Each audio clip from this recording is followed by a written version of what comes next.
We turn to the dramatic scene in the Oval Office today, the tense confrontation, President Trump ambushing the president of South Africa. The president of South Africa there to talk trade and to try to reset relations between the U.S. and South Africa. President Trump at one point calling for the lights to be dimmed and playing a video, and then showing a stack of papers that he said were articles proving a white genocide. The president of South Africa denying the unsubstantiated claims, at one point saying to President Trump, "I'm sorry, I don't have a plane to give you." Here's Mary Bruce. Tonight, an extraordinary scene in the Oval Office. President Trump ambushing the president of South Africa with false claims the nation is engaged in genocide against white farmers. President Cyril Ramaphosa said he came to the White House to discuss trade. We are essentially here to reset the relationship between the United States and South Africa. But Trump had other ideas. A lot of people are very concerned with regard to South Africa, and that's really the purpose of the meeting. The president insists white South African farmers are being persecuted and murdered on a mass scale. Unproven claims that have been amplified by Elon Musk, a native of South Africa. Though Trump's administration has banned all refugees, they are now making an exception for one group, white South Africans. A plane load arriving in the U.S. just last week. We have had a tremendous number of people, especially since they've seen this. Generally, they're white farmers, and they're fleeing South Africa. Reporters asking Trump what it will take to convince him there is no genocide. The South African president jumping in.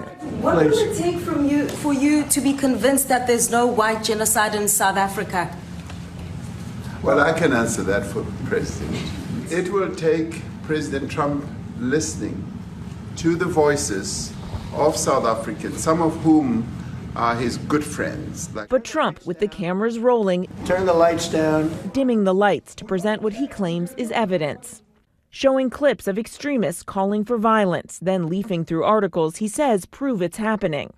Death, death, death, horrible death, death.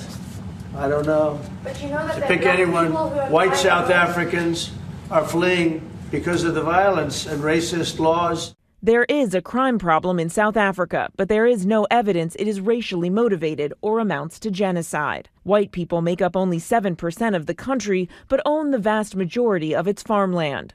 Ramaphosa adamant that the video does not represent his government. There is criminality in our country.